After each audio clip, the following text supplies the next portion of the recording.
Bisnis apa yang tetap ramai di masa pandemi COVID-19? Hai, salam sukses untuk kita semua.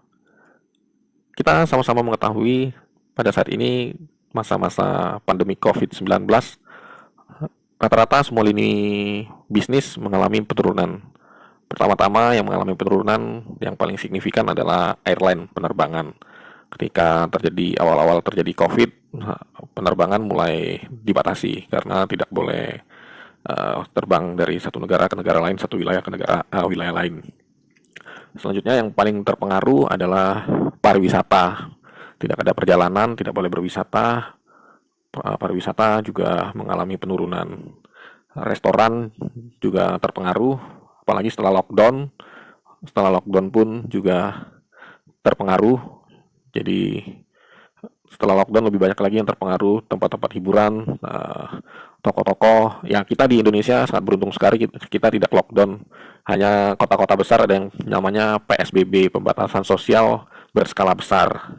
Tapi masih aktivitas-aktivitas lainnya yang tidak mengumpulkan orang banyak masih diperbolehkan. Jadi masih masih bisnis, usaha masih bisa berjalan meskipun penurunannya sangat drastis. Jadi COVID-19 ini bisa dibilang telah menyebabkan resesi dunia. Nah, tapi sebenarnya ada beberapa usaha, beberapa bisnis yang tetap bisa ramai, tetap bertahan. Apakah itu?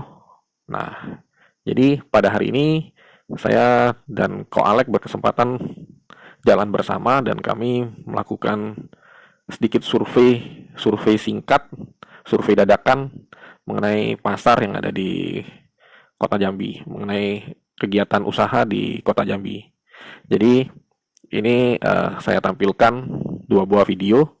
Video pertama, ya ini kita saksikan video pertama, video tentang pasar di Pasar Talang Banjar atau Pasar Baru. Oke, kita saksikan dulu ya videonya. Ini keadaan pasar Selinca. Ini pun belum sampai pasarnya, udah kelihatan macet. Ini pada orang belanja di kaki lima penuh semua. Oh, gila. Itu parkir sembarangan.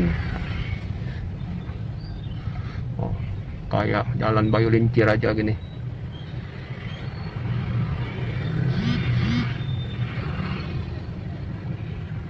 Tuh, mana ada virus corona. Semua pada keluar rumah belanja untuk malam buka puasa dan untuk persiapan besok pagi sahur.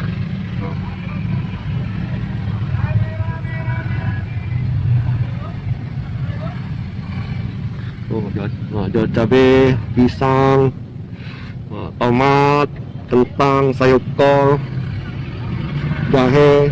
Berhubung banyak yang jual jahe, si Gunapi pun ikut panen jahe sekarang. Woi, bos kita ikut arus sekarang. Lagi rame apa, jual apa. Nah itu. Untung nggak jual diri. Nggak laku jual diri. Untung bawang putih nggak bisa tanam juga. Kalau bisa tanam dia mau tanam. Oh, saking padatnya. Cabai, Oke. Bawang putih, bawang merah, ikan teri, ikan asin, semua ada di sini sepanjang jalan. Itu acek-acek model baru rambutnya itu gila. Biar tua yang penting gaya muda tuh. Ya. Itu jual ikan gurame. Ikan tak tahu ikan apa tuh, nggak pernah makan. Sekarang udah vegetarian. Nah itu nggak mau tinggal. Jual buah-buahan. Nah itu. Kalau saya bilang makan vegetarian, toke kita ini semangat banget. Nah itu ikan lele kecil-kecil semua. Ikan patin. Kamong hiya, kata orang kamong hiya. Nanas. Paling enak nanas untuk mencegah mata. Termasuk obat mata. Nah ini rame banget. Sepanjang jalan. Kayak luar kota aja. Di kota sepi, di Iya. macet. Kota sepi. Kayaknya udah mau pindah ke ini Payu Selinca aja lah. Udah ada kembang-kembang. Oke. nanas, cabai hijau, timun.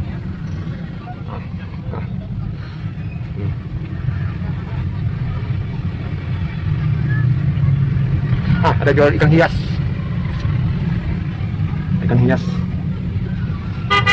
Nangko. Pisang bambu. Iya. Nangko, kedongdong, terong. Pepaya. Nih, orang puasa merokok nih. Nah, brewo. Nah, pete. Nah, mantap punya produksi Gunapi nih, Koblen. Serba ada semua, cuma spring bed belum ada. Besok kita bawa ke spring bed ke sini juga boleh. Ya. Lengkap sepanjang jalan. Ini lebih kurang 2 km. Nih, dua balon. Balon sayang anak gorengan. 2 kilo. Habis. Terima kasih laporan terkini ya. Jam berapa? Jam 4 ya. Tanggal 8 Mei 2020. Terima kasih. Video tadi kita sudah sama-sama menyaksikan kondisi di Pasar Baru. Nah, ini selanjutnya video kedua, kita menyaksikan kondisi di Pasar Simpang Mangga yang biasanya pusat mebel di Provinsi Jambi, di Kota Jambi. Kondisinya bagaimana ya, kita saksikan video kedua ini. Kawan-kawan, ini lagi jalan sore-sore sama Gunapi. Nah, ini Alex Cikindo Murni Baru. Ya, lagi pantau jalan, lihat situasi Kota Jambi. Nah, ini kita sekarang arah ke Jalan Tamrin, Simpang Mangga, yang lagi banyak toko perabot-perabot. Nah, ini adalah keadaan toko perabot Simpang Mangga. Lagi pas mau bulan puasa, gali lubang got. Nah, ini keadaan. Ini toko modern Koblen. Nah, ini Simpang Mangga, Kirana, Columbus. Ini Pak Husin, keadaan toko Simpang Mangga. Pada nongkrong amsyong tahun nih, jualan sayur lebih ramai. mending kita pindah ke Selinca, jual Jualan kangkung, jual pepaya. Nah, itu lebih rame. Sekarang jam 4.21, tanggal 8 bulan 5 2020. Terima kasih. Nah, sudah kita saksikan bersama dua video tadi. Video pertama adalah kondisi di Pasar Tanah Banjar, pasar tradisional. Yang seharusnya pasarnya di dalam sih, bukan di jalan besar. Tapi karena yang ramai di luar, di jalan besar, jadi para pedagangnya keluar di jalan juga, jalan di kaki limanya jualan. Dan yang video kedua adalah video di Simpang Mangga, pusat mebel di Kota Jambi.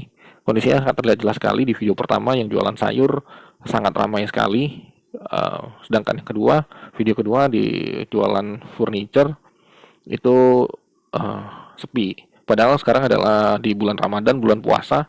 Biasanya di bulan puasa itu furniture akan ramai sekali karena orang mau Idul Fitri, mau Lebaran, biasa ganti sofa, ganti pajangan, ya beli furniture baru karena menyambut tahun baru. Dari dua video ini, dari survei ini memang tidak bisa menggambarkan secara keseluruhan, secara detail bisnis apa yang tetap ramai di masa pandemi ini.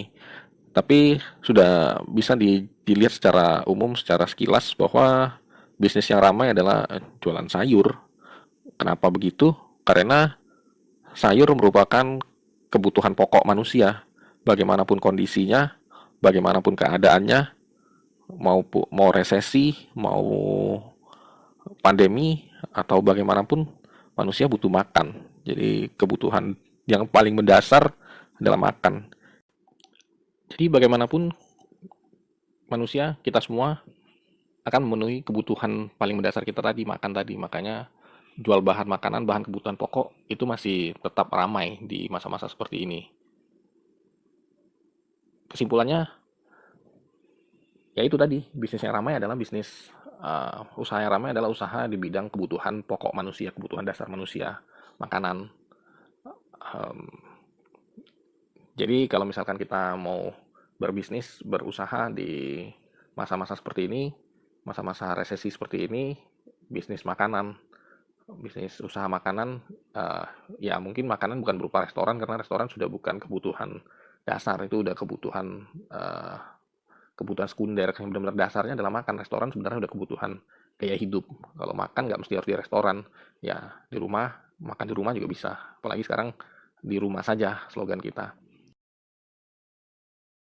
So, bagaimanapun kondisi sekarang ini, kondisi pandemik ini, bagaimanapun kondisi usaha kita, kondisi bisnis kita harus tetap mempertahankan bisnis kita harus tetap semangat menjalankan bisnis kita. Kita harus mencari ide-ide yang lebih kepada kebutuhan dasar manusia. Kalau emang bisnis kita tidak bisa mengarah ke situ, ya mungkin kita harus merubah bisnis kita dulu dalam masa pandemi ini. Kita harus menyediakan kebutuhan-kebutuhan dasar yang dibutuhkan, kebutuhan utama. Jadi kita mungkin harus merubah lini bisnis kita dulu untuk sementara, tapi bukan untuk selamanya, setidaknya agar perputaran keuangan kita bisa tetap ada. Jadi mari tetap semangat untuk berusaha, semangat untuk berkreasi dan berkreativitas agar kita tetap bisa menghasilkan. Selanjutnya, kita harus banyak berterima kasih kepada Pak Jokowi, Presiden kita, dan seluruh staf-stafnya, seluruh pemerintah kita, dan juga kepada pemerintah daerah, pada gubernur, kepada wali kota kita, Pak Fasya. Kita semua masih mempunyai kesempatan untuk tetap melakukan usaha, melakukan bisnis kita. Jadi kita di Indonesia tidak sampai lockdown, tidak sampai ada kerusuhan, tidak ada sampai tidak ada, ya termasuk di Indonesia terkendali COVID-19. Tidak ada korban jiwa terlalu banyak, tidak terlalu banyak kondisi yang terpapar, hanya 10 ribuan lebih ya kalau nggak salah ya, saya pun nggak pernah lihat lagi. Dan yang meninggal belum sampai 1000. Itu termasuk bagus dengan negara kita sebagai negara dengan penduduk terbesar kelima, tapi korban jiwa kita nggak sebanyak negara-negara lainnya. Ya, mungkin saja disebabkan karena negara kita negara tropis yang virus mungkin nggak terlalu bisa hidup di sini. Jadi kita harus berterima kasih juga kepada Maha Kuasa, kepada Tuhan yang sangat mencintai kita yang berada di Indonesia ini. Marilah kita selalu bersyukur dengan kondisi apapun saat ini. Demikian video kita hari ini, survei kita hari ini. Semoga dapat memberikan kita pencerahan, memberikan kita semangat, memberikan kita motivasi untuk tetap berusaha, memberikan ide-ide kepada kita untuk berusaha, untuk berbisnis, tetap mempertahankan bisnis kita, dan tetap memiliki rasa syukur. Oke, terima kasih telah menonton. Like, comment, subscribe, and share kepada teman-temannya. Thank you.